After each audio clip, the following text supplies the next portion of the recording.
अच्छा, class start करने से पहले ही जो है ना, हम कल जो हमारा एक मसला आ रहा था, हम पहले उसे देख लेते हैं। आप लोगों ने टेबल बना लिया? सब ने टेबल का असाइनमेंट कंप्लीट कर लिया है?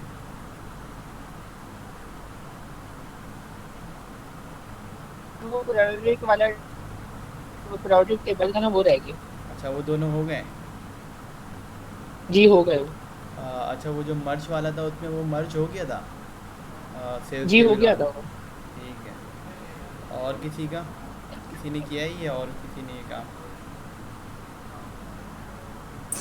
मुझसे नहीं हुआ था वो मार्च वाला। अच्छा, मर्ज वाला हुआ नहीं था, क्या मसला आ रहा था आपका, ईमान?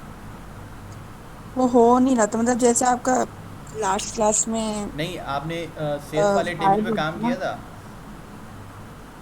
जी। अच्छा, सेल्स वाले टेबल में भी आपका नहीं हो रहा था? यस। तो अभी आप का स्क्रीन पे मतलब कि आप अभी लैपटॉप पर हैं? नहीं, असल में लैपटॉप की चार्जिंग खत्म हो गई है। अच्छा, लेकिन अगर देखिए हमारा जो कल जो मसला आ रहा था ना, वो मसला बेसिकली ये था कि अगर मैं स्क्रीन शेयर करूं, कोड शेयर करूं, तो देखिए अगर आपको याद हो कि हमने जो है ना अपनी टेबल को 3 पार्ट में ब्रेक कर दिया था, टी हेड, टी बॉडी और टी फुटर में। तो T head, T body, T footer उस केस में करते हैं ना कि जब हमारी टेबल बहुत बड़ी होती है। मतलब कि जैसे अभी हमारे केस में क्या था कि हमारे पास एक ही बॉडी में एक ही एलिमेंट मौजूद था, एक ही रॉ मौजूद थी। एक रॉ जो है हमारे फुटर के लिए था और एक रॉ हेडर के लिए था। तो यही मसला था, इसकी वजह से क्या हो रहा था कि टी हेड और टी बॉडी और टी फुटर की वजह से हमने तीनों रॉ को सेपरेट कर दिया था, जिसकी वजह से वो रॉ फिर जो है ना मर्ज नहीं हो पा रहे थे। इसी वजह से वो आपस में कंबाइन नहीं हो पा रहे थे। तो अगर मैं यहाँ से तीनों में टी हेड, टी बॉडी और टी फुटर को रिमूव कर दूँ, उसके बाद जब मैं रॉ स्पैन अप्लाई कर रहा हूँ ना, क्योंकि अब ये पूरा जो है ना टेबल का बॉडी कंसीडर हो रहा है यहाँ से यहाँ तक। लेकिन उस केस में क्या था, जब हम कल कर रहे थे तो उस केस में ये था कि ये जो है हमारा हेडर कहला रहा था, टी हेड के अंदर था। ये पार्ट जो था टी बॉडी के अंदर था, और ये पार्ट जो है हमारा टी फुटर के अंदर था। इस वजह से वो तीनों अलग अलग पार्ट कंसीडर हो रहे थे, इस वजह से वो आपस में मर्ज नहीं हो पा रहे थे। अच्छा, जब आप किसी टेबल पर काम करेंगे, वो अमूमन एक रॉ पे मुश्तमिल नहीं होगा, वो एक से ज़्यादा पे ही मुश्तमिल होगा। तो वहाँ पे ये मसले नहीं आएंगे। अगर ये रॉ थोड़ा सा बड़ा होता ना बॉडी, तो फिर ये मसला नहीं आता, क्योंकि मैं एक हेड पार्ट को बॉडी पार्ट से मिलाने की कोशिश कर रहा हूँ, तो इस वजह से वो मसला कर रहा था। आप लोग मेरी बात समझ रहे हैं मैं क्या कहना चाह रहा हूँ? जी। हाँ, तो अब देखिए, अगर मैं अब क्या किया, मैंने तीनों में से हेड, बॉडी और फुटर पार्ट को मैंने रिमूव कर दिया। अब ये पूरी जो है ना एक बॉडी कंसीडर हो रही है। अब बॉडी कंसीडर हो रही है, देखिए यहाँ पे मैंने क्या किया है, एक हेड है, टेबल का हेडिंग वाला पार्ट है, ठीक है, और उसके बाद दो रॉ है, दो सेल हैं एक रॉ में। फिर एक रॉ है जिसका मैंने पहले सेल को रिमूव कर दिया, क्योंकि मैंने यहाँ पे रॉ स्पैन लगाया है। मैं चाहता हूँ कि हाँ, पहला जो हमारा कॉलम है ना, उसके तीनों जो रॉ हैं वो आपस में मर्ज हो जाएं। तो यहाँ से मैंने एक रॉ को, एक सेल को रिमूव कर दिया दूसरे रॉ के, इसी तरह तीसरे रॉ के पहले सेल को भी मैंने रिमूव कर दिया। अब मैं इसका तरह आउटपुट देखूँ, तो अब जो है मुझे जैसा आउटपुट चाहिए था वो वैसा ही आउटपुट मिलेगा।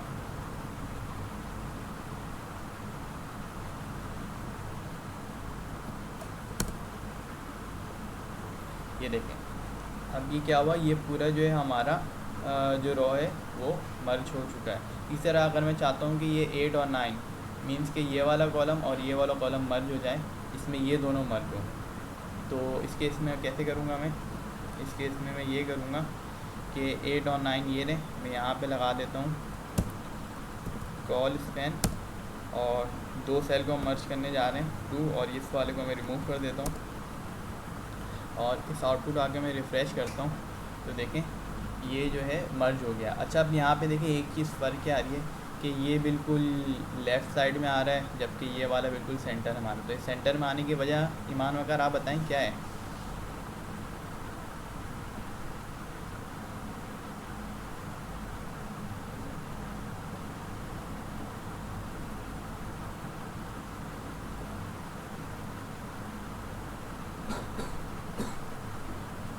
ईमान वकार?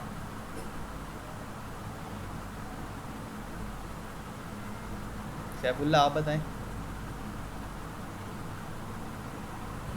सर आप थोड़ा सा फिर से बता सकते देखिए मैं ये पूछ रहा हूँ ना कि हैं ये? ये जो मेरी टेबल है ना, इसको हम्म। मैंने इस यहाँ पे मैंने क्या किया, पूरे कॉलम को मर्ज कर दिया है, ठीक है। और यहाँ पे मैंने सही। दो रो को यहाँ पे पूरे मैंने रो को मर्ज कर दिया है, और यहाँ पे मैंने दो कॉलम को मर्ज कर दिया है, ठीक है। लेकिन जब यहाँ पे मैंने मर्ज किया ना, तो ये नंबर बिल्कुल लेफ़्ट में आ रहा है, जबकि इस पूरे रो को मैंने जब मर्ज किया तो इसमें जो नंबर है बिल्कुल सेंटर में आ रहा है, बल्कि यहाँ नहीं आ रहा है। यहाँ पे मेरा कर्सर होना चाहिए, हो रहा है वहाँ नहीं आ रहा है। ऐसा क्यों हो रहा है? सर स्टाइल अलाइन वाला जो आपने दिखाया था कि लेफ्ट राइट जो। ये तो मैंने लगाया हुआ नहीं है, देखें आप ज़रा। यहाँ स्टाइल अलाइन की तो कोई प्रॉपर्टी नहीं लगी हुई है। अगर आपको याद हो तो मैंने बताया था लास्ट क्लास में, जब भी हम टी हेड का इस्तेमाल करते हैं ना, तो टी हेड क्या करता है, हमारे एलिमेंट को, हमारा जो कंटेंट है उसको बोल्ड तो कर देता है, साथ साथ उसको क्या करता है, सेंटर अलाइन भी कर देता है ऑटोमेटिकली। तो इस वजह से यहाँ पे ना ये बिल्कुल सेंटर में हो गया है, और ये सेंटर पे नहीं है। अगर ये टी हेड में सही। लिखा हुआ होता ना तो ये भी सेंटर में आता। अगर मैं आपको यहाँ पे करके दिखाऊँ,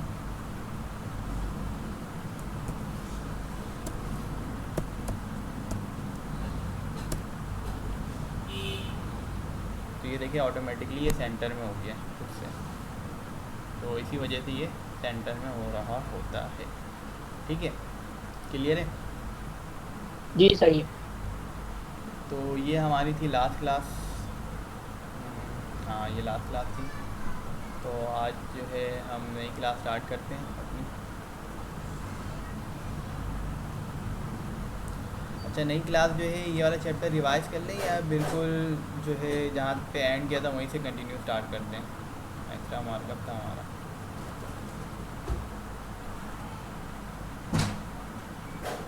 रिवीजन कर लेते हैं। चलें रिवीजन कर लेते हैं। हाँ, तो सबसे पहले हमने जो पढ़ा था वो डॉक टाइप के बारे में पढ़ा था। डॉक टाइप क्या चीज़ है? एक डॉक्यूमेंट का टाइप है, जिसमें हम क्या कर बता रहे होते हैं कि हमारा डॉक्यूमेंट का जो टाइप है वो क्या है, और हम इसमें जो है कौन से एलिमेंट को इस्तेमाल कर रहे होते हैं, ठीक है। तो ये हम डॉक टाइप में डिफ़ाइन कर रहे होते हैं। अच्छा, हमने देखा था कि HTML5 के वर्जन को शो करने के लिए हम इस टैग का इस्तेमाल करते हैं, जबकि HTML4 के वर्जन को शो करने के लिए हम इस टैग का इस्तेमाल कर रहे होते थे पहले। इसके बाद हमने पढ़ा था कमेंट्स क्या होते हैं। तो कमेंट बेसिकली हमारे कोड का वो पार्ट होता है जो रेंडर नहीं होता, जिसे हम ब्राउज़र में विजिबल करना नहीं चाहते हैं, उसे हम कमेंट के फॉर्म में कर रहे होते हैं। अच्छा, ये हमारे कोड की रीडेबिलिटी और अंडरस्टैंडिंग को बढ़ा रहा होता है। कमेंट करते कैसे? कमेंट करने के लिए आपको open angle bracket, close angle bracket, इसके अंदर आपको एक्सक्लेमेशन मार्क और क्या कहते हैं अंडरस्कोर, अंडरस्कोर नहीं कहते शायद, माइनस, या माइनस कह लेते हैं। माइनस के साइन को आप 4 दफ़ा लिखेंगे और उसके बीच में जो है आप अपना कंटेंट लिखेंगे, तो वो कमेंट हो जाएगा। इसको करने का शॉर्ट तरीका ये है कि आप जिस लाइन को कमेंट करना चाह रहे हैं उस लाइन पे क्लिक करके कंट्रोल क्वेश्चन मार्क प्रेस करेंगे, तो वो लाइन ऑटोमेटिकली कमेंट हो जाएगा। इस तरह आप मल्टीपल लाइन को भी कमेंट कर सकते हैं। आप क्या करेंगे कि मल्टीपल लाइन को सिलेक्ट कर लें एंड देन आप कंट्रोल क्वेश्चन मार्क प्रेस करेंगे, तो वो ऑटोमेटिकली कमेंट हो जाएगा। और जब वो कमेंट हो जाएगा तो वो कोड अब हमें आउटपुट में नहीं दिख रहा होगा। जैसे कि अगर मैं यहाँ पे आपको मिसाल करके दिखाऊँ, मैं क्या करता हूँ, इस पार्ट को जो है कमेंट कर देता हूँ। सही है, मैंने इसे कमेंट कर दिया। अब इसका कलर भी चेंज हो गया। और अब इसके मैं आउटपुट को अगर देखूँ, अच्छा इसका आउटपुट, अब देखें यहाँ से तीसरा रो जो है वो गायब ही हो गया, ख़त्म हो गया है। तो इसी वजह से हुआ है क्योंकि मैंने वो पार्ट को कमेंट कर दिया था। तो ये काम होता है कमेंट का। अच्छा, अब हम आगे चलते हैं।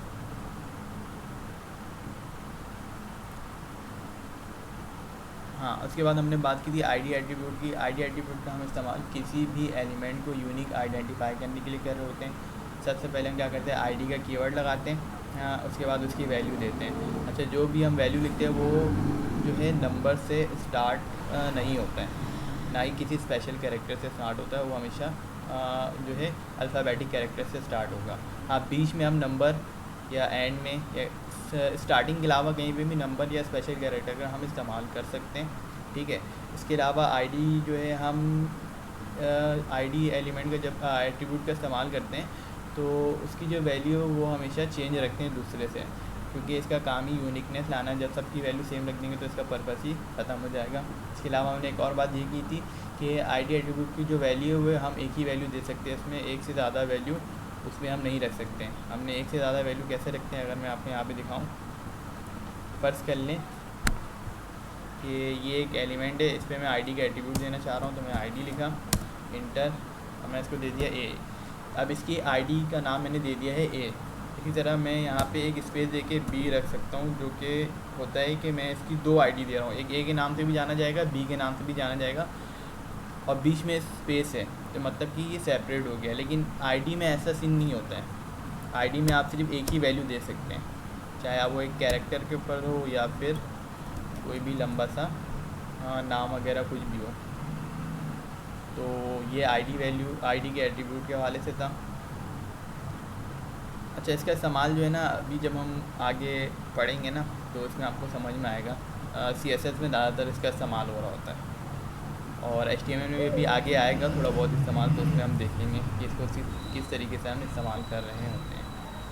उसके बाद है क्लास एट्रीब्यूट। क्लास एट्रीब्यूट का भी जो काम है ना वो बिल्कुल आईडी के अपोजिट है। आईडी को यूनिक आइडेंटिफाई करने के लिए इस्तेमाल करते थे, जबकि क्लास को जो है ना हम बहुत सारा समझ लें कि क्लास के एक मेंबर है जिन्हें हम एक ही काम असाइन करना चाह रहे हैं या उन पर एक ही चीज़ अप्लाई करना चाह रहे हैं, तो हम क्या करेंगे, उन सबको क्लास का एक एट्रीब्यूट दे देंगे और उनकी वैल्यू सबकी सेम रख देंगे। और बजाय हम वो काम बार बार उनको सिलेक्ट करके करें, मतलब कि हर एलिमेंट को अलग अलग सिलेक्ट करने के बजाय एक ही क्लास का डायरेक्ट नाम लिख के उसमें जो प्रॉपर्टी अप्लाई करनी हो या जो भी चीज़ उसको देना हो तो वो डायरेक्ट उस सब पर अप्लाई हो जाएगा।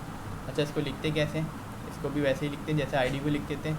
यहाँ पे क्लास का एट्रीब्यूट लगाएंगे, इक्वल असाइन करेंगे, एंड देन उसकी वैल्यू के लिए भी वही रूल है जो आईडी के लिए था कि नंबर और स्पेशल कैरेक्टर स्टार्ट नहीं होना चाहिए। इसके अलावा हम कहीं पे भी इसको स्टार्ट लिख सकते हैं, नंबर और स्पेशल कैरेक्टर को। अच्छा, यहाँ पे एक ख़ासियत ये कि इसमें हम एक से ज़्यादा वैल्यू दे सकते हैं।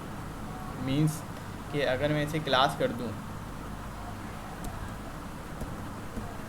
और क्लास करने के बाद जो है मैं इसे जो है फ़र्ज़ कर लें दोबारा ए दे देता हूँ और एक स्पेस देके बी दे देता हूँ। अब मैं जो है ना इसे दो क्लास से बुला सकता हूँ। मैं कहीं पे भी क्लास ए मेंशन कर दूँगा तो इसको एक्सेस कर सकता हूँ, क्लास बी के इस नाम से भी इसको एक्सेस कर सकता हूँ। इसी तरह मैं सी के नाम से भी एक और स्पेस देके मैंने सी कर दिया। तो ये क्लास में अलाउ है, लेकिन आईडी में ये चीज़ अलाउ नहीं है। ये क्लास एट्रीब्यूट के हवाले से था जितनी भी बातें। अब आते हैं ब्लॉक एलिमेंट के बारे में। तो ब्लॉक एलिमेंट के बारे में हमने लास्ट क्लास में पढ़ा था कि ऐसा एलिमेंट जो हमारी स्क्रीन की फुल विड्थ ले और हमेशा न्यू लाइन से स्टार्ट हो, ऐसे एलिमेंट को हम ब्लॉक लेवल एलिमेंट कहते हैं। इसमें हमने कुछ मिसाल देखी थी, H1, H2, H3, P, UL, LI। तो ये कुछ इसकी एग्जाम्पल है। अच्छा, इसके आपको कैसा पता चलेगा कि कौन सा एलिमेंट जो है ब्लॉक लेवल है, कौन सा नहीं है? तो इसके लिए आपको फिक्र करने की ज़रूरत नहीं है। जब हमारा HTML एंड हो रहा होगा ना, उससे पहले आप जितने भी HTML में आपने टैग्स पढ़े हैं ना, आपको फिर अंदाज़ा आपको मतलब याद हो जाएगा, पता चल जाएगा कि कौन से ब्लॉक लेवल है और कौन से इनलाइन एलिमेंट है। तो अभी इसका टेंशन लेने की ज़रूरत नहीं है आपको।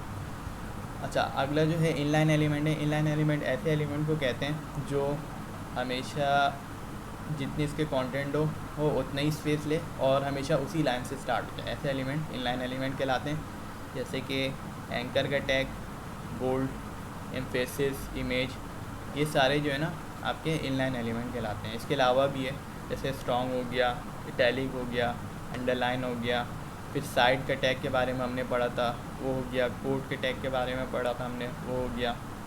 और भी इसके अलावा और भी टैग हैं, तो जैसे जैसे आएंगे वो सब दिखते जाएगा। अच्छा, ये अब अगला टॉपिक है, ये हमने नहीं पढ़ा था तो इसको आप देखते हैं। Grouping tags and element in a block. इसका मतलब, इसका हम दूसरे ज़ुबान में डिव भी कह रहे होते हैं। अब डिव का इस्तेमाल हम कब करते हैं, या फिर डिव होता है क्या है? डिव बेसिकली एक कंटेनर होता है या एक तरीके का डब्बा होता है जिसके अंदर हम ना कुछ सामान रख के उसको आसानी से मूव कर सकते हैं। इसकी मैं एग्जांपल देता हूँ। फ़र्ज़ कर लें कि आपके पास जो है ना 5 हेडिंग है लाइन बाय लाइन, मतलब क्या, एक लाइन में H1 है, H2 है, इसके बाद दोबारा H2 है, फिर दोबारा H2 है, फिर दोबारा H2 है। अब मैं आपको बोलता हूँ ना कि ये जो H2 एलिमेंट है, फ़र्ज़ कर ले, ये समझ ली ये H2 एलिमेंट है, ये पूरा, इसे मैं हाईलाइट कर देता हूँ यहाँ पे, ये जो है H2 एलिमेंट है। मैं बोल रहा हूँ ना कि आप इस तरीके के 5 है, एक ये रहा, उसके नीचे एक और होगा, एक और, एक और, एक और। तो मैं बोलता हूँ आप जो है ना इस H2 एलिमेंट को जितने भी यहाँ पे लाइन से लगे हुए हैं आप सबको जो है ना मूव करवा के यहाँ पर ले आएँ। तो आप क्या करेंगे, इसको सिलेक्ट करेंगे, इधर लेके आएंगे, इसको करेंगे, इधर लेके आएंगे, इसको करेंगे, इधर लेकर आएंगे। या फिर आप क्या करेंगे, क्लास अप्लाई करेंगे सबके ऊपर, फिर इसको मूव करवा रहे होंगे। तो इसका एक तरीका और ये भी है, वो क्या है कि आप क्या करें, एक डब्बा लें, डिफ जिसे कहते हैं, डिफ का टैग लगाएं और उसके अंदर आप इस पाँचों एलिमेंट को उसके अंदर रख दें और मूव करवाएं। तो इस तरीके से हम किसी भी एलिमेंट को मूव करवा सकते हैं। अगर मैं इसकी एग्जांपल दिखाऊं करके तो ये और ज़्यादा अच्छे से समझ में आएगा। तो ये हमारा टेबल का था, तो इसको मैं कर लेता हूँ क्लोज।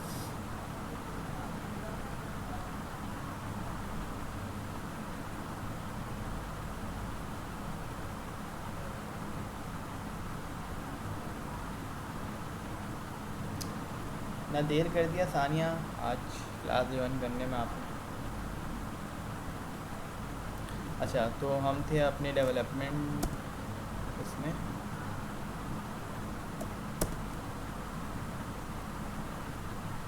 इसके अंदर हम HTML में थे।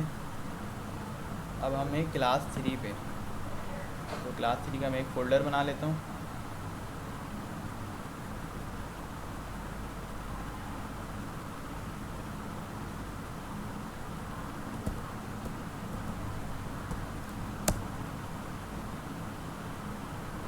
क्लास 3 के फ़ोल्डर के अंदर चले जाता हूँ एंड देन इसे VS कोड में ओपन कर लेता हूँ।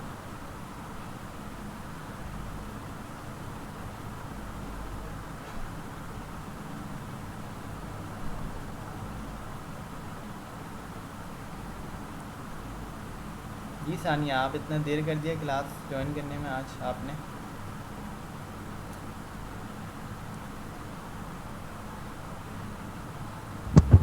अस्सलाम वालेकुम वालेकुम अस्सलाम। आज सर। बेस कल खाना खा रही थी। खाना खा रही थी? क्या खा रही जी थी, सॉरी। बता सकती हैं? दाल चावल। दाल चावल अच्छी बात है, चलें। वैसे अभी हमने कुछ खास पढ़ा नहीं है, हमने पीछे की चीज़ें रिवीजन कर रहे हैं, तो आपका कुछ लॉस नहीं हुआ अभी तक। अब हम कंटिन्यू करते हैं अपने आगे कोर्स को। तो अब हम पढ़ने जा रहे हैं डिव। तो यहाँ पे मैं पेज बना लेता हूँ, index.html।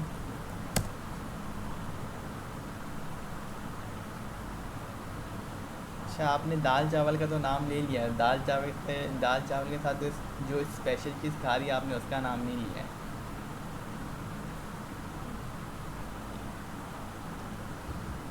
मतलब होता है ना कोई स्पेशल चीज़, जैसे कि कढ़ाई हो गया या फिर कोई टिक्का हो गया, मतलब स्पेशल जो नहीं चीज़ है नहीं आपने उसका नाम नहीं लिया, आपने बता दिया दाल चावल खा रही है। नहीं, स्पेशल सिंपल वैरायटी का दाल आपने चावल डिस्कस नहीं किया। उसके साथ पापड़ थे बस। चलें, कोई बात नहीं, हम भी ऐसा खाते हैं कभी कभी, हम खाली पापड़ खा लेते हैं, दाल चावल नहीं खाते हैं चलें, खैर आगे कंटिन्यू करते हैं। हाँ, तो अभी मैं बात कर रहा था कि डिफ का इस्तेमाल हम कैसे करते हैं या किस लिए कर रहे होते हैं। फर्स्ट कर लें कि मेरे पास यहाँ पे H2 है, सही है। यहाँ पे मैं ले लेता हूँ हेलो क्लास 1 2 3 4, ठीक है। और मैं इसको कॉपी कर लेता हूँ 2 3 4, ठीक है। अब मैं चाहता हूँ ना कि ये जो हमारा है एलिमेंट, मैं इसको मूव करवाना चाहता हूँ। इसका अगर मैं ब्राउज़र ओपन करूँ तो इंटर किया मैंने, तो अगर ये आप देखें तो ये हमारे पास 4 एलिमेंट आ रहे हैं H2 के। अब मैं चाहता हूँ ना ये एलिमेंट यहाँ नहीं दिखे, मुझे यहाँ दिखे, तो मैं क्या करूँगा। अच्छा, ये अभी आगे की चीज़ें, ये आपको अभी समझ में नहीं आएगी, हम CSS में ऐसे काम कर रहे होते हैं। तो मैं यहाँ पे एक, अभी आपको बस समझाने के लिए मैं दिखा रहा हूँ। मैं एक style.css की फ़ाइल बना लेता हूँ। अच्छा, ये अभी क्या हो रहा है इसकी आपको टेंशन लेने की ज़रूरत नहीं है, ये आगे की चीज़ें बस आपको समझाने के लिए मैं करके दिखा रहा हूँ।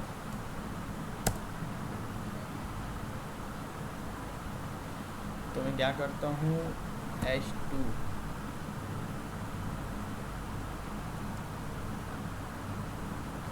या मैं यहाँ पे ऐसा करता हूँ ना, एलिमेंट को चेंज कर लेता हूँ,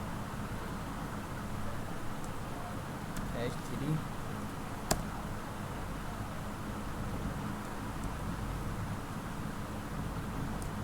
H4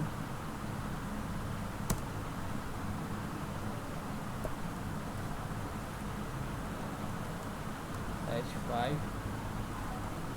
ठीक है, अब थोड़ा सा सिनेरियो चेंज हो गया, अब थोड़ा आपको और ज़्यादा अच्छे से समझ में आएगा। 4 एलिमेंट है, चारों अलग अलग हैं।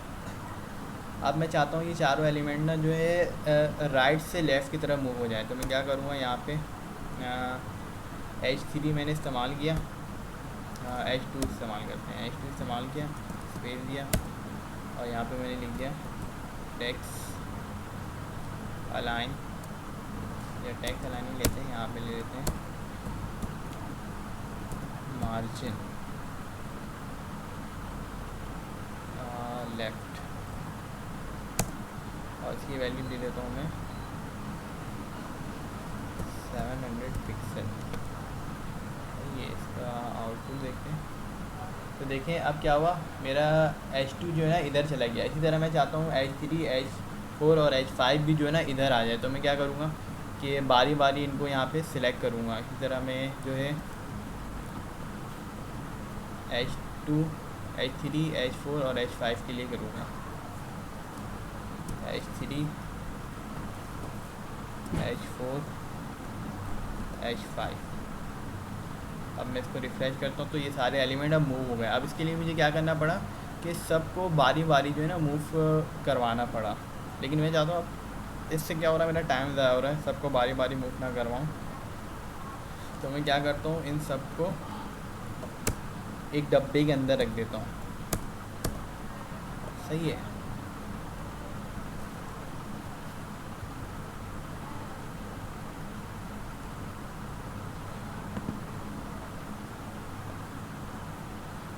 अब मैं इसको क्या करता हूँ कि स्टाइल पे जाता हूँ, इसको सिलेक्ट करके कमेंट कर देता हूँ, एंड देन अब मैं यहाँ पे क्या करता हूँ, डीफ को सिलेक्ट करता हूँ। सही है, इसके बाद मैं क्या करता हूँ, इसके मार्जिन लेफ्ट दे देता हूँ 700। अच्छा अभी मैं देता नहीं हूँ, पहले आपको आउटपुट दिखा देता हूँ इसको, ये वापस सारे से अपनी जगह में आ गए क्योंकि मैंने कमेंट कर दिया कोड, तो अब कोई अफेक्ट नहीं पड़ रहा है। तो अब मैं यहाँ पे मार्जिन लेफ़्ट की वैल्यू दे देता हूँ 700 पिक्सल। अब मैं यहाँ पे इसका आगे रिफ्रेश करता हूँ, तो देखिए पूरा इकट्ठे एक साथ मूव हो गया, मुझे अलग अलग सबको मूव करवाने की ज़रूरत नहीं पड़ी। तो ये बेसिकली डिफ का काम होता है, डब्बे का ऐसा कंटेनर के तौर पे काम कर रहा होता है। अगर इसको मैं नॉर्मल डे के लिहाज से मिसाल दे के बताऊँ तो फ़र्ज़ कर लें आप, जब पहले ऐसा होता था ना कि लोग जब अपनी एजुकेशन कंप्लीट कर लिए होते थे, जो भी पुरानी बुक होती थी ना उसको एक बड़े से बॉक्स के अंदर रख के कहीं भी मूव कर देते थे।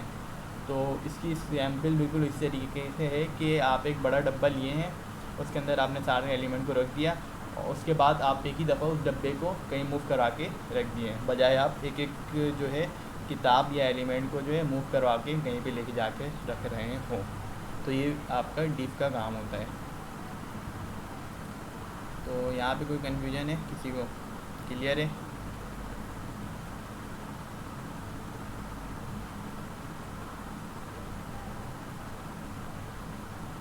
ईमान आपको क्लियर है?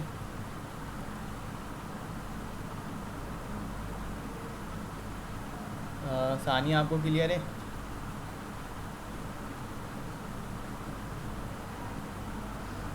सादुल हसन आपको क्लियर है? ग्रेट। अच्छा अब आगे की तरफ बढ़ते हैं। तो ये हमारा हो गया डिव, जिसे हम बोलते हैं grouping tags and element in a block. इसी तरीके से होता है स्पैन, इसमें क्या होता है grouping tags and element in line.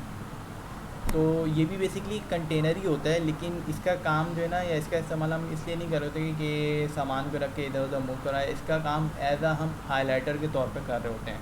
जैसे कि अगर आप रियल लाइफ एग्जांपल लें तो आप अमूमन जब 9-10 में होते हैं या फर्स्ट या सेकेंड ईयर में होते हैं तो आप बुक में जो है ना हाईलाइटर का इस्तेमाल कर रहे होते हैं, जिसके थ्रू आप MCQs निकाल रहे होते हैं कि आपको ये पॉइंट इंपॉर्टेंट लग रहा होता है तो आप उसे हाईलाइट कर देते हैं कि क्या पता ये MCQs में आ जाए। तो स्पैन का काम भी बिल्कुल ऐसे ही है इसमें हम क्या करते हैं, टेक्स्ट को हाईलाइट करने के लिए इस्तेमाल कर रहे होते हैं, लेकिन ये कंटेनर ही होता है, लेकिन इसका काम जो है टेक्स्ट को हाईलाइट करने के लिए होता है। तो अगर मैं अपने इस एलिमेंट की बात करूँ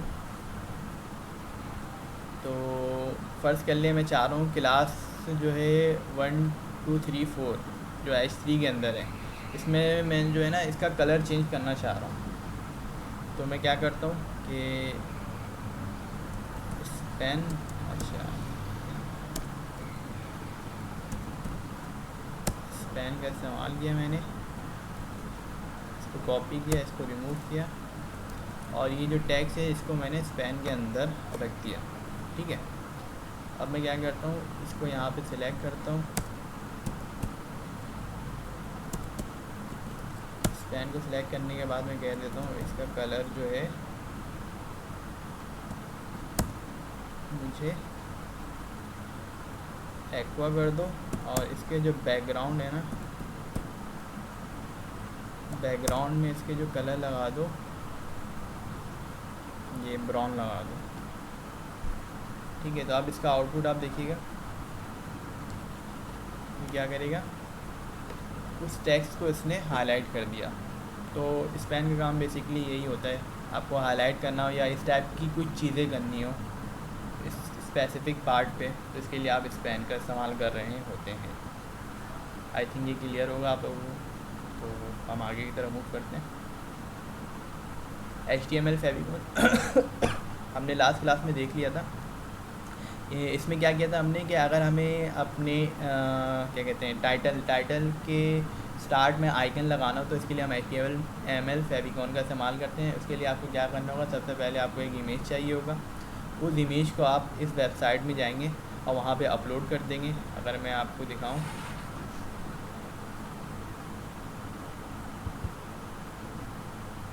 ये मैं Ctrl+C किया, यहाँ पे आया, Ctrl+V किया और इसके बाद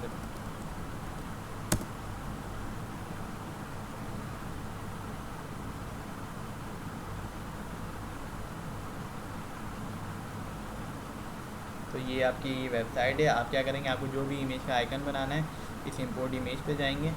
इंपोर्ट इमेज पे जाने के बाद आप यहाँ पे अपनी फ़ाइल जो भी आपको इमेज यहाँ पे अपलोड करना है उसको सिलेक्ट करेंगे। उसके बाद उसका डायमेंशन जो है कीप डायमेंशन रखेंगे। आप जो भी इमेज अपलोड कर रहे हो वो इस फॉर्मेट में होना चाहिए। ठीक है, और उसका साइज़ 5 MB तक होना चाहिए, ज़्यादा से ज़्यादा। उसके बाद इसको अपलोड कर देंगे। जैसे ही आप अपलोड करेंगे तो आपका वो इमेज यहाँ पे डिस्प्ले हो जाएगा।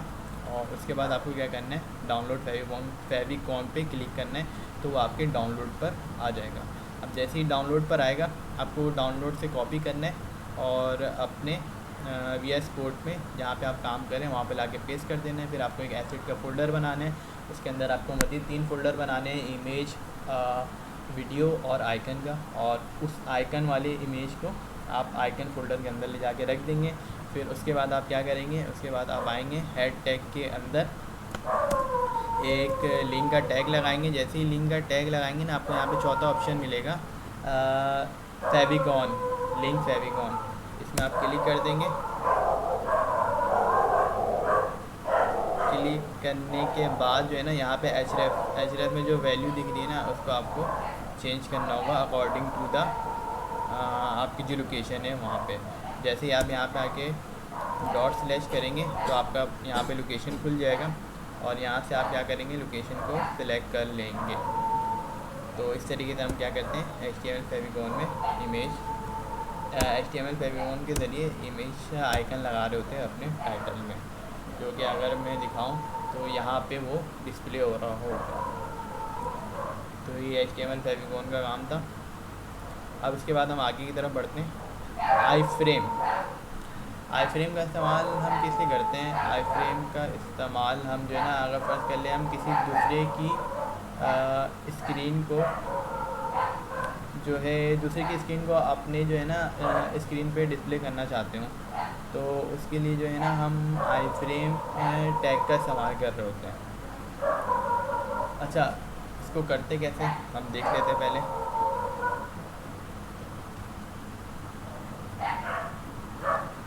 तो यहाँ पर आते हैं, हम एक आई फ्रेम टैग लगा देते हैं। आई फ्रेम टैग लगाने के बाद यहाँ पे आपको सोर्स देना है। अच्छा, ये फ्रेमर बॉर्डर की ज़रूरत है नहीं, लेकिन आप रखना चाहें तो रख सकते हैं। चलिए हम रख के देख लेते हैं। इसके अलावा इसकी विड्थ होती है, विड्थ का एट्रीब्यूट होता है जिसके थ्रू हम जो है उस एलिमेंट की विड्थ दे रहे होते हैं। फर्स्ट करने में यहाँ पे विड्थ दे देता हूँ 500 पिक्सल, और इसी तरीके से हम इसकी हाइट दे देते हैं जो कि 400 पिक्सल। सही है। अब यहाँ पे सोर्स देना है, तो सोर्स जो हम जैसे पहले देते आ रहे थे ना, वो वाला सोर्स नहीं है, जिसमें हम एम्बेडेड सोर्स प्रोवाइड करेंगे। अब एम्बेडेड सोर्स क्या होता है और कैसे निकालते हैं वो देख लेते हैं। तो फर्स्ट पहले मैं यहाँ पे आता हूँ, यूट्यूब में मैं चला जाता हूँ।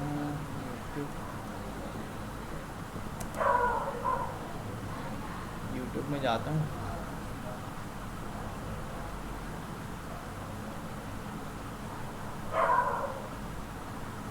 और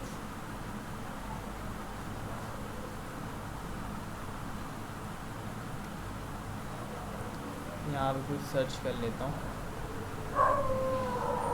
क्या सर्च करूँ यहाँ पे, यही सर्च कर लेते हैं।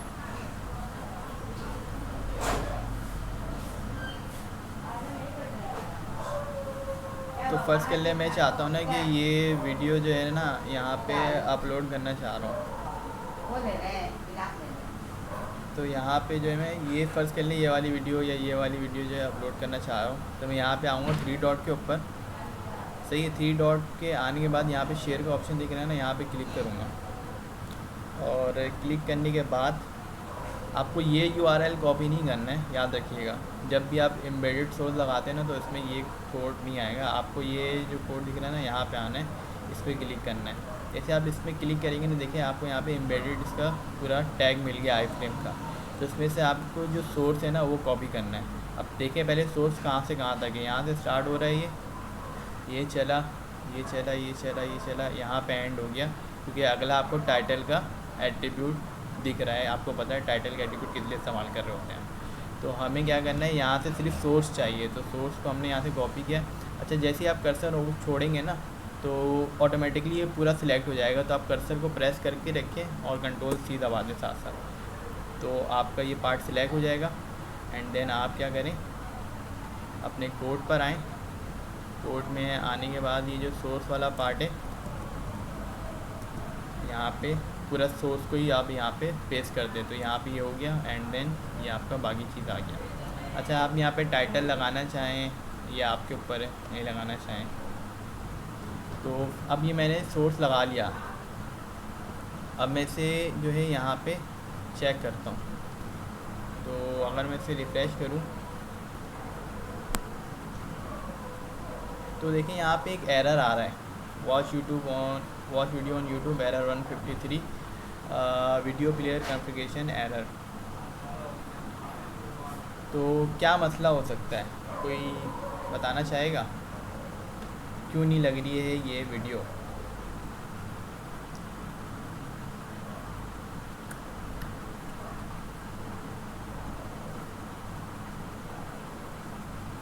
एनीवन, किसी को कोई आइडिया, कोई अंदाज़ा मानना कुछ करना चाहिए? शायद कॉपीराइट की वजह से। अच्छा, चलिए कॉपीराइट की वजह से। और कोई इनके अलावा? नहीं, कॉपीराइट की वजह से ये नहीं हो रहा है, आई थिंक। कोई नहीं, चलें, गुड ट्राई ईमान। अब हम बात करते हैं यहाँ पे आ क्यों नहीं रहा है। यहाँ पे ना आने की वजह ना यही है कि अगर आप इसका URL देखें ना, ये कोई URL नहीं है, बेसिकली हमारे सोर्स VS कोड का डायरेक्ट लोकेशन दिया हुआ है। देखिए, अगर आप देखें तो यहाँ पे C हमारे लोकेशन दिया हुआ है लैपटॉप का, कि कहाँ से ये फ़ाइल हम खोल रहे हैं। इसी वजह से ये ओपन नहीं हो रहा है। इसको खोलने के लिए आपको कम से कम जो है लोकल होस्ट चाहिए होता है, एक सर्वर का लोकल होस्ट आपको चाहिए होता है जहाँ पे इसे आप ओपन कर सकें। तो इसके लिए आपको क्या करना पड़ेगा, आपको जो है ना लाइव सर्वर के एक एक्सटेंशन होता है, उसको आपको इंस्टॉल करना पड़ेगा। अब यहाँ पर आएँ, यहाँ पे लिखेंगे लाइव सर्वर। तो ये लाइव सर्वर जैसे लिखेंगे आपके पास ये ऑप्शन आ जाएगा, और इसको आपको यहाँ से, आपके पास इंस्टॉल का ऑप्शन आ रहा होगा, तो यहाँ से आपको उसको इंस्टॉल कर लेना है। तो इस तरीके से ये इंस्टॉल हो जाएगा। अब इंस्टॉल जब हो जाएगा तो आपको क्या करना है, यहाँ पे आपको गो टू लाइव का भी ऑप्शन दिख रहा है, यहाँ से भी आप जा सकते हैं। इसके अलावा आप यहीं से चले जाते हैं, यहाँ पे भी ऑप्शन आ रहा होता है मेरे ख्याल से, ओपन विद लाइव सर्वर। तो बहरहाल यहाँ पे हमारे पास ऑप्शन आ रहा है गो लाइव। तो मैं क्या करता हूँ, इस पर क्लिक कर लूँगा। अब ये वाला जो पेज है ना, ये लाइव सर्वर में ओपन हो जाएगा।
अच्छा, ये एक्सेस मांगेगा तो आपको एक्सेस देना पड़ेगा।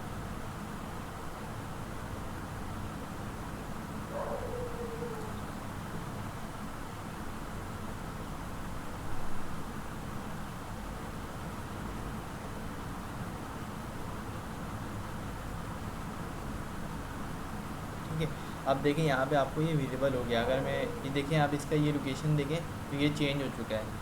अब इसे एक लोकल होस्ट प्रोवाइड कर दिया गया है, जहाँ पर ये जो है हमारा पेज अब रेंडर होके दिख रहा है। अगर मैं इसके कॉपी करूँ और अपने इस वाले पेज में लेकर आऊँ और यहाँ पे पेस्ट कर दूँ, तो हमारी जो है वीडियो यहाँ पे अब विजिबल हो गई है। इसे मैं अच्छा, ये यूट्यूब की वीडियो का स्क्रीन कट होके, अब ये नहीं कि यूट्यूब की वीडियो यहाँ पे आ गई है, यूट्यूब की वीडियो का स्क्रीन जो जिस पार्ट में ये दिख रहा था वो कट होके हमारे स्क्रीन के ऊपर, हमारे मतलब कि स्क्रीन से बना दे, ये हमारे वेब पेज के ऊपर ये आके रख दिया गया है। हमारे पेज में ये रखा हुआ, डिप्लॉय नहीं हुआ है, मीन्स कि हमारे पेज के अंदर नहीं है ये, कि हमारे पेज के ऊपर एक बस फर्ज करने चिपका दिया गया है, जिससे हमारे पेज पे कोई लोड नहीं पड़ रहा होगा। ये यूट्यूब का लोड यूट्यूब पे जा रहा होगा, हमारे पेज पे इसका कोई लोड नहीं पड़ रहा होगा। तो कोई भी आके यहाँ से इसे प्ले करके देख सकता है। तो आज ठीक देखने है, वाले हैं। तो इस तरीके से हम जो है यूट्यूब की वीडियो को लगा रहे होते हैं, या कोई भी स्क्रीन लगा रहे होते हैं आई फ्रेम टैग की मदद से। अच्छा, अगर मैं बात करूँ तो हम क्या क्या लगा सकते हैं इससे, तो हम इससे वो सारी चीज़ें लगा सकते हैं आई फ्रेम टैग की मदद से जिसमें जो है हमारे पास एम्बेडेड, जिसका जो है एम्बेडेड सोर्स मौजूद होगा, वो सारी चीज़ें आ सकती हैं। अच्छा, इसमें हमने एक यूट्यूब देख लिया, इसके अलावा इसमें जो है ना अमूमन जो इस्तेमाल कर रहे होते हैं, हम अपने जो है गूगल मैप से लोकेशन को डिफ़ाइन करने के लिए इस्तेमाल कर रहे होते हैं। कि हमारा फ़र्ज़ कर ले कोई शॉप है, तो हमने उसके लिए वेबसाइट डिज़ाइन की, तो हम गूगल मैप के थ्रू उसकी लोकेशन पिन आउट करके बता रहे होते हैं कि भाई ये लोकेशन है, यहाँ पर हमारा ये जो शॉप है मौजूद है। इसके लिए कैसे करना पड़ेगा आपको, आप जो है अब यूट्यूब को बंद कर देते हैं, इसको भी बंद कर देते हैं क्योंकि लाइव, अच्छा लाइव सर्वर का एक और फ़ायदा ये है ना कि उसमें आपको चीज़ें रिफ़्रेश नहीं करनी पड़ती बार बार, ये ऑटोमेटिकली रिफ़्रेश होता रहता है। जो आप यहाँ चेंजेस कर रहे होते हैं इस पेज में, तो यहाँ पे रिफ़्लेक्ट हो रहा होता है साथ साथ। तो अब मैं यहाँ पे आता हूँ गूगल मैप, गूगल मैप पे आया, इसे मैं ओपन करता हूँ।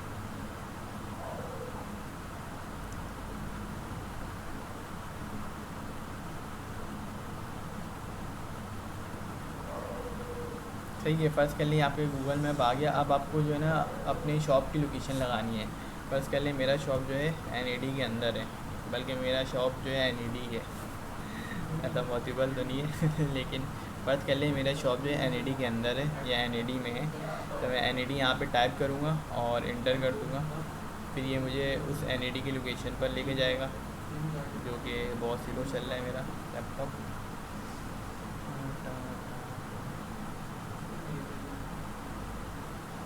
इसको मैं सर्च कर लेता हूँ, अब शायद आ जाए।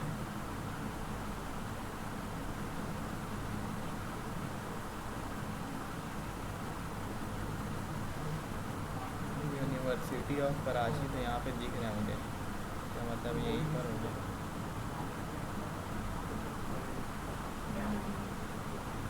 ये रहा यूनिवर्सिटी ऑफ कराची। बस के लिए चले, मैं कंसीडर कर रहा हूँ कि मेरा जो है स्टोर यूनिवर्सिटी ऑफ कराची में, तो मैं यहाँ पे क्लिक करूँगा, बल्कि क्लिक से नहीं होगा।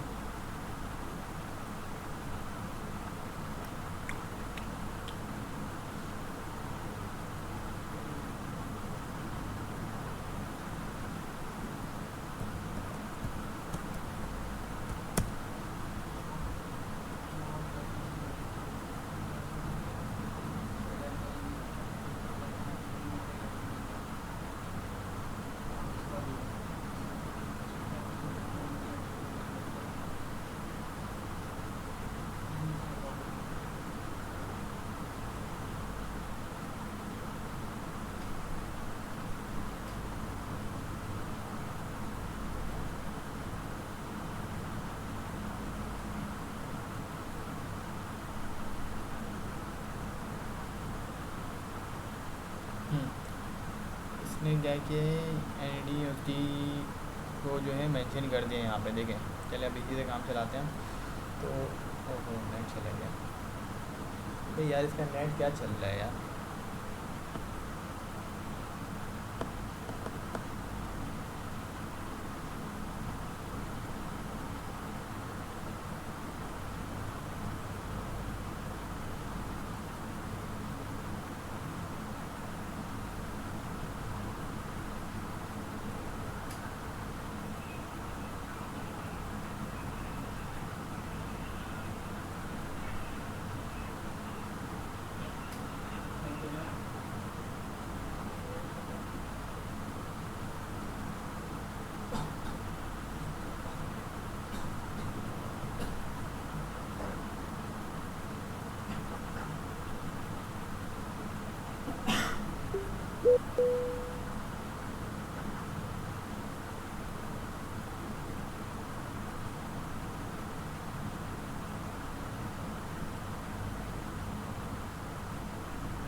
अच्छा, मेरी आवाज़ आ रही है आप लोगों को? जी आ रही है। ठीक है। तो हम थे कि फर्स्ट के लिए हमें कोई भी लोकेशन ढूंढनी है, यहाँ पे आके हम सर्च करेंगे, इंटर करेंगे, वो हमें लोकेशन मिल गई। अब लोकेशन जैसे मिली ना, अब ये लोकेशन मुझे मैप अपना वहाँ पे शो करवाना है कि मेरा फर्स्ट कर लिए स्टोर जो है यहाँ पर मौजूद है, इस लोकेशन पर मौजूद है। तो इस लोकेशन को निकालने के बाद मैं क्या करूँगा, यहाँ पे शेयर पे आके क्लिक करूँगा। तो आप देखें यहाँ पे एम्बेडेड मैप का आपको ऑप्शन मिल रहा है। तो आप यहाँ पे आएंगे, आपको देखिए फिर दोबारा आई फ्रेम का टैग यहाँ पे दिख गया। तो आपको जो सोर्स है वो कॉपी कर लेना है। इसमें भी वही है कि आपको जितना कॉपी करना है आप उसे सिलेक्ट कर लें। अच्छा, ये यहाँ पे ख़त्म हो गया। ये इसके बाद विद का आपका एट्रीब्यूट दिख रहा है। इसमें भी यही कि आप प्रेस करके रखिएगा, अगर आप छोड़ेंगे तो ऑटोमेटिकली पूरा सिलेक्ट हो जाएगा। इसी में Ctrl+C कर लें और जो है इसके बाद क्या करें कि अपने कोड पर आएँ और यहाँ पे आके आप एक और आई फ्रेम का टैग लगा दें और सोर्स में ये सोर्स डिफ़ाइन कर दें। तो इसी तरीके से हाइट और विड्थ भी यहाँ पे डिफ़ाइन कर दें।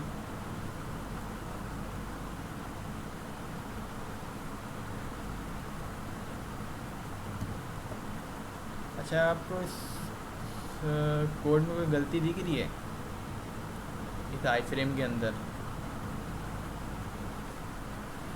सर सारा शायद कॉपी हो गया है मे बी।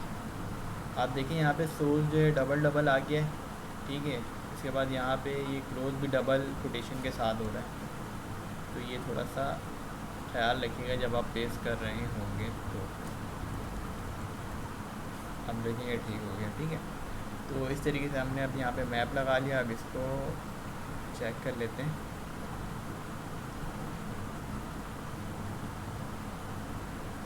तो ये देखें, अब हमारा वो लोकेशन यहाँ पे दिखा रहा है, सही है। यहाँ पे देखिए लोकेशन आ गई। तो इस तरीके से हम मैप को अपने वेबसाइट में इम्प्लीमेंट कर रहे होते हैं।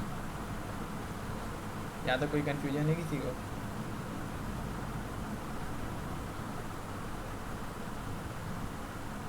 तो आगे चलते हैं। अच्छा, अब हम बात करते हैं मेटा टैग के हवाले से, जिसको हमने अपने पास HTML की क्लास में डिस्कस किया था कि मेटा टैग की मदद से हम क्या करते हैं, SEO की इम्प्रूवमेंट कर रहे होते हैं, अपने वेबसाइट के बारे में डिस्क्रिप्शन प्रोवाइड कर रहे होते हैं, या फिर जिसने ये वेबसाइट बनाई है उसके ऑथर को वहाँ पे मेंशन कर रहे होते हैं। इसके अलावा टाइटल वगैरह वहाँ पे मेंशन कर रहे होते हैं। तो ये सब चीज़ें हम मेटा टैग के थ्रू कर रहे होते हैं, जो कि हेड की टैग के अंदर होता है, जिसका जो है बैकएंड पे काम चल रहा होता है। फ्रंट एंड से इसका कोई वो नहीं होता है, ना ही ये फ्रंट एंड पे दिख रहा होता है, विजिबल होता है। तो सबसे पहले डिस्क्रिप्शन की बात करते हैं। अगर आप अपने वेबसाइट की डिस्क्रिप्शन दे रहे होंगे तो हमेशा ख्याल रखिएगा कि उसकी डिस्क्रिप्शन जो है 155 कैरेक्टर 155 कैरेक्टर से ज़्यादा नहीं होनी चाहिए। मतलब कि 155 वर्ड बोल रहा हूँ, अल्फ़ाबेट से ज़्यादा पर वो डिस्क्रिप्शन नहीं होना चाहिए, ठीक है। इसके बाद अगर हम बात करें कीवर्ड्स की, तो आप जब भी अपने वेबसाइट में कीवर्ड लगाएं तो अपने वेबसाइट से रिलेटेड ही लगाएं। ऐसा नहीं है कि हर कोई हर कीवर्ड को अपने उसमें भर दिया अपने वेबसाइट में, चाहे वो चीज़ आपके पास हो नहीं हो। जो चीज़ आपके पास है, जिस चीज़ के बारे में आप बता रहे हैं, तो उसी से रिलेटेड आप जो है कीवर्ड वहाँ पे मेंशन करें। अब आपको कीवर्ड कैसे लगाते हैं? कीवर्ड लगाने के लिए आप जो भी कीवर्ड है वो डायरेक्ट लिख देंगे। अच्छा, एक से ज़्यादा कीवर्ड हो तो कॉमा स्पेस के साथ उसे सेपरेट कर रहे होते हैं। अब ये करते कैसे, ये भी हम देख लेंगे। इसी तरीके से अगर आपको ऑथर का नाम बताना हो तो आप क्या करते हैं कि उसमें ऑथर का नाम जो जिसकी ये वेबसाइट है तो उसको वहाँ पे मेंशन कर देते हैं, उसका नाम वहाँ पे लिख देते हैं। प्रैग्मा और एक्सपायर जो है ये अब इस्तेमाल नहीं होता, ये पहले इस्तेमाल होता था, तो इसको हम स्केप करेंगे। अब हम देखते हैं कि लगाते कैसे हैं। सबसे पहले आपको हेड की टैग के अंदर आना है, सही है। हेड के टैग के अंदर आके आपको एक मेटा का टैग लगाना है। जैसे ही मेटा का टैग लगाएंगे उसके अंदर आपको दो एट्रीब्यूट का इस्तेमाल करना है, नेम और कंटेंट। नेम में आप डिस्क्रिप्शन लिखेंगे अगर आपको अपनी वेबसाइट की डिस्क्रिप्शन प्रोवाइड करनी है, एंड देन कंटेंट में आके आप वो डिस्क्रिप्शन यहाँ पे प्रोवाइड करेंगे। लेकिन याद रखिएगा वो 155 कैरेक्टर से ज़्यादा नहीं होना चाहिए। ये बिल्कुल वैसे ही जैसे एट्रीब्यूट में हम काम करते हैं। इसके बाद अगर आपको कीवर्ड लगाना है तो दोबारा आप मेटा का टैग इस्तेमाल करेंगे। उसमें नेम के एट्रीब्यूट के अंदर आप कीवर्ड प्रोवाइड करेंगे, एंड देन कंटेंट में आप कीवर्ड वर्ड प्रोवाइड करेंगे। अब एक से ज़्यादा वर्ड हो तो उसको आप कॉमा और स्पेस से सेपरेट करके मल्टीपल कीवर्ड प्रोवाइड कर सकते हैं। इसमें कोई वो नहीं है, लेकिन अपने वेबसाइट से रिलेटेड ही प्रोवाइड करना चाहिए। क्योंकि फर्स्ट के लिए अगर आप कोई ऐसा कीवर्ड लगाएं जो आपकी वेबसाइट में है नहीं, इसके अकॉर्डिंग ये वेबसाइट अगर कोई किसी ने सर्च किया और आपकी वेबसाइट वहाँ पे डिस्प्ले हो गई, अब वो आता है अब उसको कुछ मिलता नहीं है, तो वो क्या करेगा, देखा कि यार ये तो वो वेबसाइट है ही नहीं जो मुझे चाहिए, तो वो फ़ौरन जो है उस वेबसाइट से बैक हो जाएगा। अब जब बैक होगा ना तो इसकी वजह से आपका जो वेबसाइट है वो जो है ना डाउन हो जाएगा। मीन्स कि आपका गूगल का जो सर्च इंजन है वो समझेगा कि ये वेबसाइट इतनी अच्छी नहीं है, या फिर इसमें कंटेंट इतना अच्छा नहीं है, जिसकी वजह से लोग इसमें रुक नहीं रहे। तो ये बैड इम्पैक्ट डालता है। इस वजह से हम जो है यहाँ पर जो भी कीवर्ड इस्तेमाल कर रहे होते हैं वो रेलेवेंट इस्तेमाल कर रहे होते हैं। जस्ट लाइक जैसे हम SEO वगैरह में यूट्यूब के लिए या अपनी कोई भी प्रोडक्ट मार्केटिंग के लिए कर रहे होते हैं, सही है। प्रैग्मा और अच्छा, अगर आपको ऑथर का नाम डिफाइन करना हो तो उसके लिए भी आप मेटा का टैग लगाते हैं, लेकिन इसमें फ़र्क है, आप नेम की जगह यहाँ पे लिखते हैं HTTP इक्विवेलेंट, सही है, और उसमें आप ऑथर डिफाइन कर देते हैं, एंड देन क्योंकि ऑथर का नाम बताने वाले, और उसके बाद कंटेंट का एट्रीब्यूट लगाते हैं, और उसमें आप जो भी इसके ऑथर है उसके बारे में आप यहाँ पे उसका नाम जो है हम यहाँ पे लिख देते हैं। तो इस तरीके से हम ये सारी चीज़ें डिफ़ाइन कर रहे होते हैं। इसके बाद हम बात करें एस्केप कैरेक्टर की। एस्केप कैरेक्टर क्या होता है? एक ऐसा कैरेक्टर जो स्पेसिफिक मीनिंग प्रोवाइड कर रहा होता है, जिसका इस्तेमाल हम अपने HTML के अंदर कर रहे होते हैं, क्योंकि वो चीज़ हम आसानी से लिख नहीं पाते हैं या विजिबल नहीं होता या मौजूद नहीं होता है। तो इस केस में या उस कैरेक्टर को, उस चीज़ को लिखने के लिए हम एस्केप कैरेक्टर का इस्तेमाल कर रहे होते हैं। जैसे कि एंगल ब्रैकेट, आप एंगल ब्रैकेट जो है ना टैग के अंदर नहीं लिख सकते। फर्स्ट के लिए मैं यहाँ पे लिखना चाह रहा हूँ, ठीक है, यहाँ पे मैं थोड़ा सा स्पेस दे देता हूँ। अब मैं यहाँ पे लिखना चाह रहा हूँ एंगल ब्रैकेट, खाली लेफ़्ट एंगल ब्रैकेट। तो मैं जैसे ही लिखता हूँ ना, देखें आपको यहाँ से कुछ ऑटोमेटिकली सेलेक्ट करने का ऑप्शन दे देगा। तो इस तरीके से हम नहीं लिख रहे होते हैं। इसके लिए हम क्या करते हैं, एस्केप कैरेक्टर का इस्तेमाल कर रहे होते हैं। अब एस्केप कैरेक्टर को इस्तेमाल कैसे करते हैं? बहुत आसान है। देखें, अगर आपको लेफ़्ट एंगल ब्रैकेट लगाना होगा ना, या लेस देन का साइन लगाना होगा, तो आपको क्या करना है, % का सिंबल इस्तेमाल करना है और LT, मतलब कि less than and then semicolon. अगर मैं इसको आपको करके दिखाऊं, बस कर लिए, मुझे यहाँ पे लगाना है लेस देन का साइन, तो मैं क्या करूँगा, % LT और सेमी कॉलन। ये आपको इस तरीके से दिखेगा।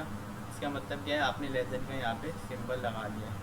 तो यहाँ पे देखिए ऑटोमेटिकली बिना रिफ्रेश किए आपको लेस देन का सिंबल मिल गया। इस तरीके से अगर आपको ग्रेटर देन का लगाना है तो %GT मीन्स कि greater than and then semicolon. अगर आपको सिर्फ % का साइन लगाना है या सिंबल लगाना है तो इसके लिए आप लिखेंगे %M। अगर आपको कोटेशन मार्क लगाना है तो आप लिखेंगे %quote। इसके लिए आप Q का टैग भी इस्तेमाल करें तो उसकी जगह आप ये भी कर सकते हैं। इसके बाद अगर आपको सेंड का साइन इस्तेमाल करना है तो आप लिखेंगे %send सेमी कॉलन। पाउंड का इस्तेमाल करना है तो %pound सेमी कॉलन। इसी तरह येन %yen सेमी कॉलन। यूरो के लिए %euro सेमी कॉलन। कॉपी की सिंबल के लिए, कॉपीराइट के, आपको लगाना पड़ता है %copy सेमी कॉलन। रजिस्टर्ड के लिए %reg सेमी कॉलन। ट्रेडमार्क के लिए %trade सेमी कॉलन। इस तरह आपको लेफ़्ट सिंगल कोड लगाना है तो %LSQ, मतलब लेफ़्ट सिंगल कोड। उसके बाद जो है अगर हमें राइट सिंगल कोड लगाना है तो %RSQ right single code. Left double quote लगाना है तो LDQ। राइट डबल कोड लगाना है तो RDQ। और मल्टीप्लाई का साइन लगाना है तो %टाइम्स। और डिवाइड का साइन लगाना है तो %डिवाइड। इसके अलावा भी बहुत सारे मौजूद हैं। ये जो है कुछ कॉमन है, इसका इस्तेमाल हम ज़्यादा कर रहे होते हैं, तो यहाँ पे ये मेंशन है। तो इस तरीके से जो है हम स्पेशल एस्केप कैरेक्टर को अप्लाई कर रहे होते हैं अपनी वेबसाइट के ऊपर। अगर मैं यहाँ पे एक और लगा दूँ, बस के लिए मैं यहाँ पे डॉलर का साइन या येन का साइन लगाना चाह रहा हूँ, तो मैं यहाँ पे क्या करूँगा, %yen और सेमी कॉलन लगा दिया, तो हमारा जो है आउटपुट है उसमें येन का साइन आ गया। इस तरीके से हम ये अप्लाई कर रहे होते हैं। तो यहाँ तक क्लियर है?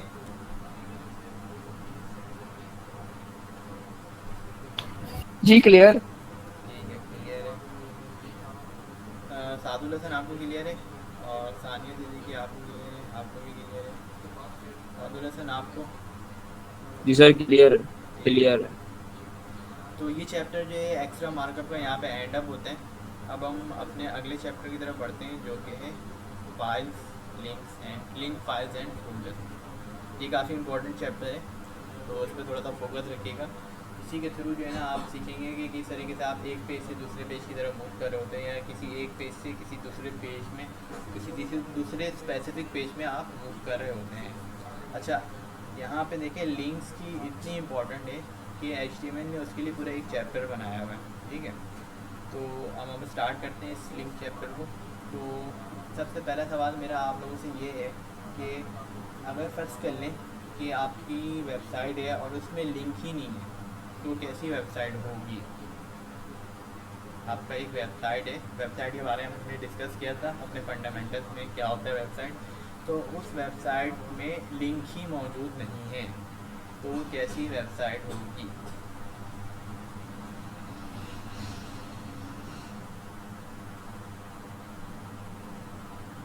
सानिया आप बताना चाहेंगी इस बारे में कुछ?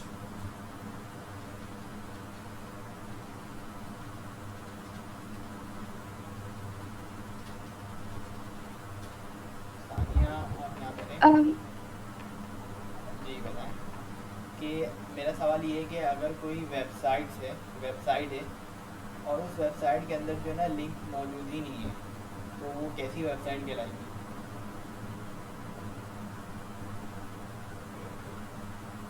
लिंक होने ना होने से भी वेबसाइट की मतलब हम कहते हैं कि ये अच्छी वेबसाइट है या बुरी वेबसाइट है। अगर लिंक नहीं है तो हम ये नहीं कह सकते कि वो सिर्फ रीडिंग के लिए कोई वेबसाइट है अच्छा ट्राई किया आपने। और अच्छी है। अच्छा ट्राई किया आपने। अच्छा ईमान आप कुछ कहना चाहेंगे इसमें? क्या आपको कोई आइडिया?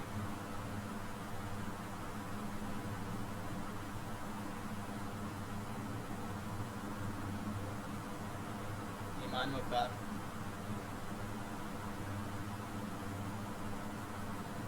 No idea. सैफुल्ला आपके पास है कोई आइडिया कि कोई वेबसाइट हो और उस वेबसाइट के अंदर लिंक ही ना हो तो वो वेबसाइट कैसी वेबसाइट कहलाएगी? सर अगर लिंक नहीं होगा तो पता कैसे चलेगा कि वो वेबसाइट है, तो उसकी वजह से ज़रूरी है कि लिंक डालना चाहिए। एग्जैक्टली आपने बिल्कुल सही बात पकड़ी कि अगर कोई वेबसाइट हो और उस वेबसाइट में लिंक ही ना हो तो वो वेबसाइट ही नहीं कहलाएगी क्योंकि कुछ भी उससे कनेक्ट ही नहीं होगा। हमने पढ़ा था ना कि वेबसाइट होता है क्या, एक से ज़्यादा पेजेस हों वो आपस में लिंक के थ्रू कनेक्ट हो और उन सारे पेजेस को हम एक डोमेन या एड्रेस के थ्रू एक्सेस कर सकें, उसे हम वेबसाइट कहते हैं। जब उस पेज में उस वेबसाइट में लिंक ही मौजूद नहीं होगा तो कोई भी पेज एक दूसरे से कनेक्ट ही नहीं होगा। जब कनेक्ट ही नहीं होगा तो वो वेबसाइट कहलाएगा ही नहीं, वो तो वेब पेज कहलाएगा फिर। तो ये इसका सिंपल सा जवाब था जो कि सैफुल्ला ने गैस किया और बहुत ज़्यादा ही करीब थे ये, लेकिन थोड़ा सा और अच्छे वर्ड में एक्सप्लेन करते हैं तो एक्यूरेट हो जाता बिल्कुल।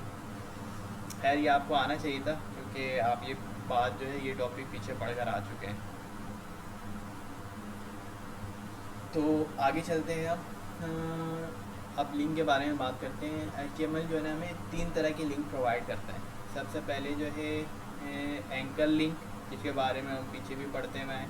उसके बाद जो एक लिंक प्रोवाइड करता है वो एब्सोल्यूट लिंक कहलाता है और एक और लिंक है वो कहलाता है रिलेटिव लिंक। मीन्स कि एब्सोल्यूट URL, रिलेटिव URL और एंकर URL या एंकर टैग कह लें। ये 3 तरह के लिंक जो है ना HTML हमें प्रोवाइड कर रहा होता है। एब्सोल्यूट URL क्या होता है? ऐसा URL जिसके जो है ना फुल वेब एड्रेस हो, मतलब कि आपके किसी भी लोकेशन का कंप्लीट एड्रेस मौजूद हो, उसमें डोमेन नेम भी शामिल होता है। ठीक है। और क्या कह सकते हैं इसके बारे में? एब्सोल्यूट URL ऐसे ही URL को कहते हैं। जबकि रिलेटिव URL की बात करें तो रिलेटिव URL जो होता है ना वो थोड़ा सा कॉम्प्लेक्स होता है। अच्छा एब्सोल्यूट URL में एक और चीज़ कि इसका इस्तेमाल हम जो है ना एक वेबसाइट से दूसरे वेबसाइट पे मूव करने के लिए कर रहे होते हैं। मीन्स के फर्स्ट के लिए मैं अपने पेज से यूट्यूब में जाना चाह रहा हूँ या अपने पेज से फेसबुक में जाना चाह रहा हूँ, तो मेरा पेज एक अलग वेबसाइट है और यूट्यूब जो है एक अलग वेबसाइट या वेब एप्लीकेशन है। तो एक ऐसा लिंक जिसके थ्रू मैं एक पेज से, एक एप्लीकेशन से या एक वेबसाइट से दूसरे एप्लीकेशन या वेबसाइट की तरफ मूव कर रहा हूँ, तो ऐसे URL को एब्सोल्यूट URL भी कह रहे होते हैं। तो एब्सोल्यूट URL में जो होता है डोमेन नेम शामिल होता है, जैसे कि यूट्यूब क्या है, www.youtube.com। तो यूट्यूब बेसिकली क्या है, डोमेन नेम है उसका। इसी तरीके से फेसबुक के लिए फेसबुक का है, ट्विटर के लिए ट्विटर डोमेन नेम है। तो ये कुछ नाम है जिसे हम डोमेन नेम कहते हैं। तो एब्सोल्यूट URL में डोमेन नेम भी शामिल होता है और इसके अलावा जो उसका URL होता है वो फुल वेब एड्रेस होता है, मतलब कि कंप्लीट URL होता है किसी भी लोकेशन का। सही है। और इसका इस्तेमाल हम एक वेबसाइट से दूसरे वेबसाइट की तरफ मूव करने के लिए कर रहे होते हैं। अब हम बात करते हैं दूसरे URL की, जो कि रिलेटिव URL। रिलेटिव URL का इस्तेमाल हम कब करते हैं? जब हमें एक पेज में, एक वेबसाइट में रहते हुए ही उसके एक से दूसरे पेज में मूव करना हो, तो इसके लिए हम रिलेटिव URL का इस्तेमाल करते हैं। अच्छा इसमें डोमेन नेम शामिल नहीं होता है और इसका जो URL होता है ना वो थोड़ा सा कॉम्प्लेक्स होता है एज़ कम्पेयर टू क्या कहते हैं एब्सोल्यूट यूआरएल, क्योंकि इसमें जो है ना हम जो लोकेशन है और जो पाथ जो है वो खुद से बना रहे होते हैं, तो इस वजह से ये थोड़ा सा कॉम्प्लेक्स होता है रिलेटिव एब्सोल्यूट यूआरएल के मुकाबले में। ठीक है, तो ये रिलेटिव यूआरएल होता है। जैसे कि अगर हम अपनी वेबसाइट की बात करें तो वेबसाइट में होम का पेज, अबाउट का पेज, कॉन्टैक्ट का पेज और इसके अलावा पोर्टफोलियो का पेज या इस टाइप की चीज़ें एक ही वेबसाइट में रहते हुए हम जो मूव कर रहे होते हैं ना, ये जो पेजेस हैं जिसमें मूव कर रहे हैं हम, तो इसमें जो लिंक लगा हुआ था वो होता है रिलेटिव यूआरएल। ठीक है, अच्छा इसके बाद हमने तीसरे यूआरएल की बात की जो कि है एंकर यूआरएल। ठीक है, तो एंकर यूआरएल बेसिकली हम एक पेज में रहते हुए एक कंटेंट से दूसरे कंटेंट में तरफ मूव करना हो। इसका मिसाल आप ऐसे समझें, ये फ़र्ज़ कर लें कि मैं नहीं चाहता कि मैं स्क्रॉल करके ना बिल्कुल नीचे तक आऊँ, ठीक है, मैं डायरेक्ट चाहता हूँ कि इस टॉपिक पे पहुँच जाऊँ बिना स्क्रॉल किए। तो मैं क्या करूँगा, इस पर जैसे ही क्लिक करूँगा तो देखिए मैं डायरेक्ट इस टॉपिक पे पहुँच गया। तो ये जो है ना एंकर यूआरएल के थ्रू हो रहा होता है कि आप किसी भी एक पेज पे रहते हुए किसी भी कंटेंट को बिना स्क्रॉल किए डायरेक्ट वहाँ पे आप पहुँच जाते हैं, तो इसे हम एंकर यूआरएल कह रहे होते हैं। ठीक है, तो इतना क्लियर है आप लोगों को? जी क्लियर है। ठीक है, तो अब हम आगे चलते हैं इसमें। अच्छा क्या क्या देखेंगे हम कि एक वेबसाइट से दूसरे वेबसाइट को लिंक कैसे करते हैं, एक वेबसाइट में रहते हुए एक पेजेस को दूसरे पेजेस से लिंक कैसे करते हैं। अच्छा, linking from one part of a web page to another part of the same page, जो कि अभी मैंने कहा। अच्छा, किसी भी लिंक को आप जब क्लिक करते हैं तो वो उसी पेज में ओपन ना हो बल्कि उसके लिए एक नया टैब ओपन हो और उसमें वो ओपन हो, तो वो कैसे करते हैं वो भी देखेंगे हम। और ईमेल कैसे सेट कर रहे होते हैं कि बंदा जो है ना मुझसे फर्स्ट कर ले कॉन्टैक्ट करना चाह रहा है, वेबसाइट वो मेरी वेबसाइट पर आया, उसकी मेरी सर्विसेज अच्छी लगी, अब वो चाहता है कि वो मुझसे डायरेक्ट कॉन्टैक्ट करें। तो वो क्या करेगी, मैं अपने वेबसाइट में एक ऐसा लिंक बनाऊंगा कि डायरेक्ट वो इस ईमेल पे क्लिक करे और उसका डायरेक्ट ईमेल सॉफ्टवेयर खुल जाए, और वो क्या करे उसमें जो भी इसे बात करनी है वो डायरेक्ट टाइप करके इंटर करते बजाय वो मेरा जो ये ईमेल को कॉपी करे फिर अपने जीमेल में आए तो वहाँ पे आके पेस्ट करें एंड देन फिर उससे वो अपनी बातें स्टार्ट करें। तो ये सारी चीज़ें हम जो है इस चैप्टर में देख रहे होंगे जो कि काफ़ी इंपॉर्टेंट है। और इस चैप्टर में हम ये भी देख रहे होंगे कि एक पेज से एक वेबसाइट में रहते हुए एक पेज से दूसरे पेज में कैसे काम कर रहे होते हैं, जो कि वेबसाइट बनाते हुए काफ़ी काम आ रहा होता है। हम बिल्कुल उसी पर्सपेक्टिव से ना काम कर रहे होंगे ताकि आपको क्लियर हो जाए कि कैसे काम कर रहे होते हैं वेबसाइट की पेजेस में। अच्छा, तो सबसे पहले बात करते हैं हम लिंकिंग टू अदर साइट, मतलब कि एब्सोल्यूट यूआरएल की बात कर रहे हैं कि एक वेबसाइट को दूसरे वेबसाइट से कैसे लिंक करते हैं। तो अगर आपको याद हो तो हम जो शुरू में काम करते हुए आ रहे हैं वो बेसिकली यही काम करते हुए आ रहे हैं कि जब हमने एंकर टैग का इस्तेमाल किया था उसमें हम यही कह रहे थे कि एक पेज को दूसरे पेज से लिंक कर रहे थे। अच्छा, बिल्कुल स्टार्ट करने से पहले मैं जो है एक जो है क्या कहते हैं रिकॉर्डिंग को स्टॉप कर रहा हूँ, ब्रेक कर रहा हूँ एंड देन